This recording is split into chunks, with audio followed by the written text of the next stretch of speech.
Hey there, welcome back, buddy. In this video, we will be learning how to manage your list of products as well as its respective prices in the Salesforce using certain objects like product, price book, and price book entry. So let's get started.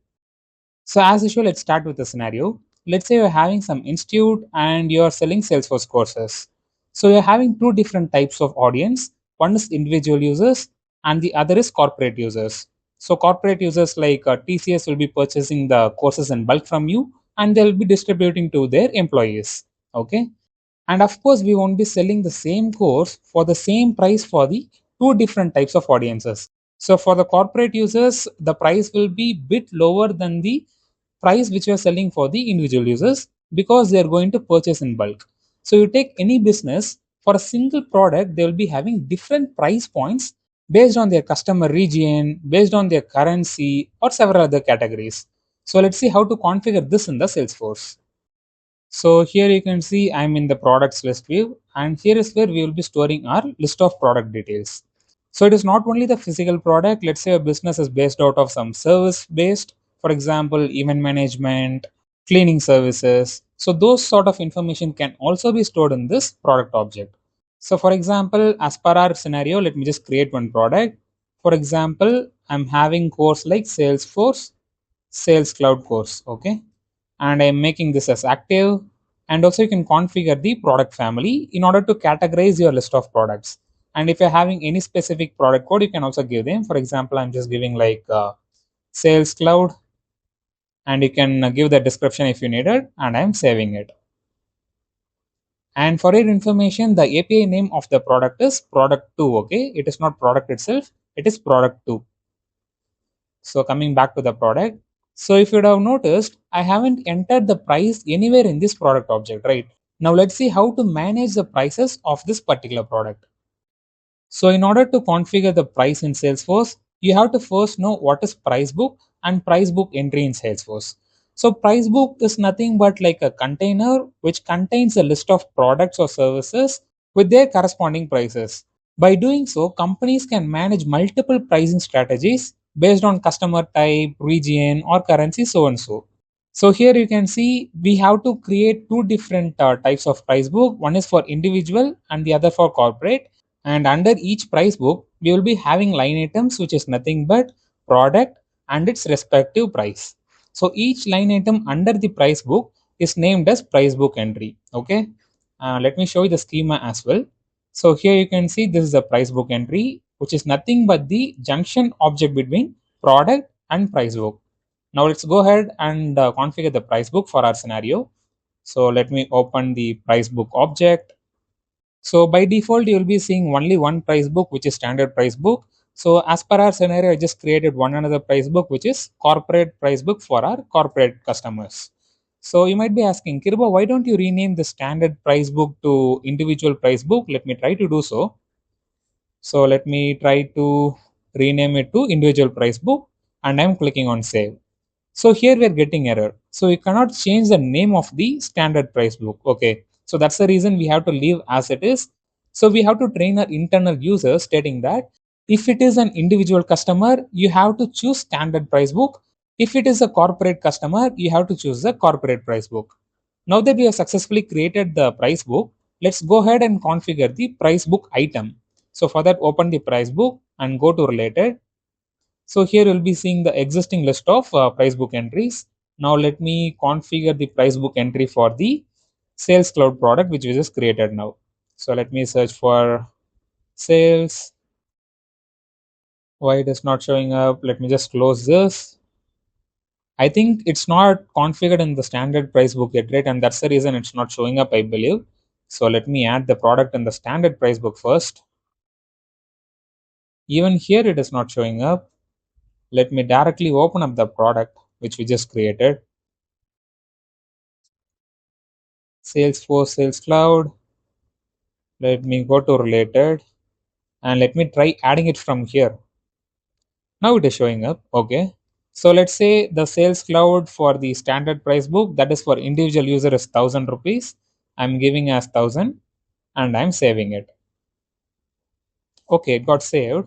Not sure why it didn't shown up over here. If it is not showing up over there in the price book, come to product, and in related you'll be seeing the price book. You can directly configure it here. Okay, so the record which is getting created here is nothing but price book entry. Now that we have created for standard price book, now let me create for corporate as well. Corporate, and of course it will be a bit cheaper than individual, right? So let me give it as 800, and I'm clicking on save. Awesome. Now, if you're wondering what is the use of use standard price checkbox in the price book entry, it is nothing but you're telling Salesforce, even the user selects corporate price book in the opportunity level. I'll be demonstrating that how to choose a price book in the opportunity level and all, don't worry. So even though if user selects the corporate price book in the opportunity level, instead of choosing 800 as a price, choose the price from the standard price book. So that's the purpose of this particular checkbox. Let me demonstrate that. So let me try editing this, and if I'm enabling this and I'm saving, I'll be getting this error. Even I was confused why am I getting this error before recording this video, but after doing some R&D I get to know that. So actually we configured 1000 as the price in the standard price book, right? So we have to give the same price over here when you're enabling this option. So now that I have gave the same price of the standard price book, and if I'm trying to save now, it will be allowing me to save. Okay. Now, what is the use, Kirba? I'm just giving the same price book. Now, what is the use of this particular checkbox? You might be thinking. So, let's say I'm modifying the standard price from 1000 to 1100. Okay. Now, I am saving this. Now, let's say if I'm trying to edit this, still you are seeing 1000. But when I am trying to click on save, notice this list price. It will automatically change to the price of the standard price book.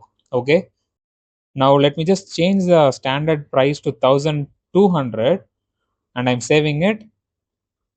So I'm just doing this for a reason to demonstrate the purpose of use standard price. Now let's see how to add products in the opportunities. So first let me navigate to the opportunities for that.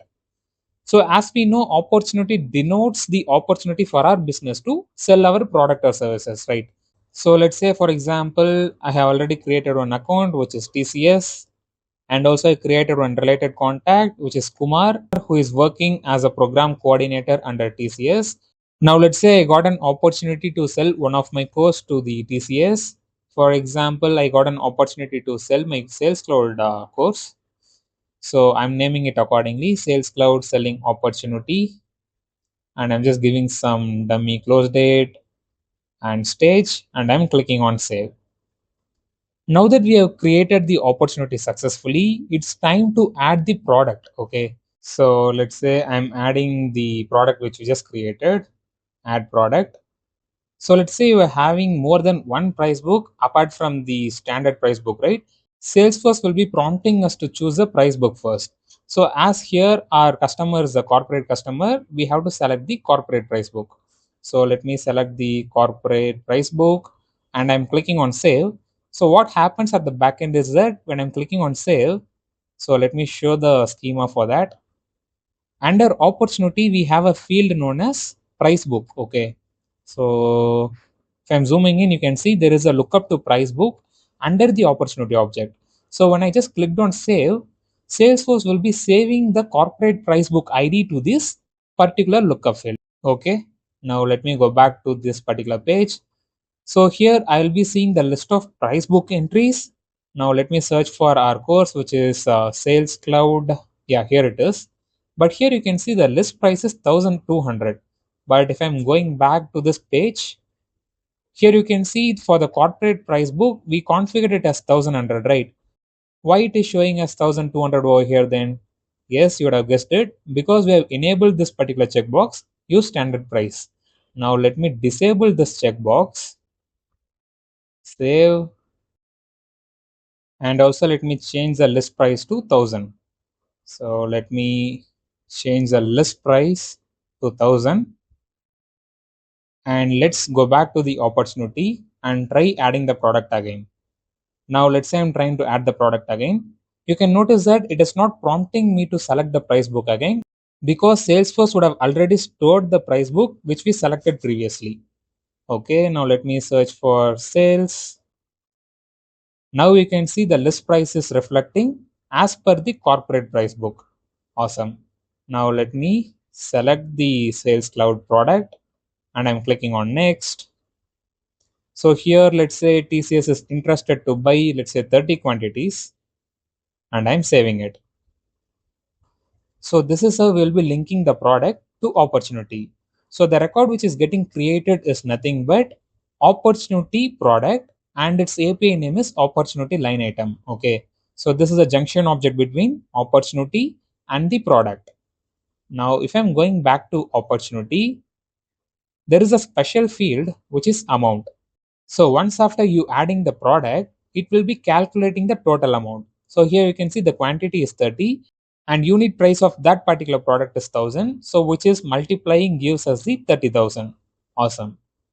And yes, I hope now I got a clear understanding of how to manage your list of products, what is the use of price book and what is the use of price book entry, how to add the product to the opportunities, which is nothing but opportunity product, whose API name is opportunity line item. I also strongly recommend you to configure all of this record in your developer edition or and play around it so that you'll be having a strong understanding of each and every object which is shown up over here. And yes, that's it for this video. See you next video. Thank you. Bye bye.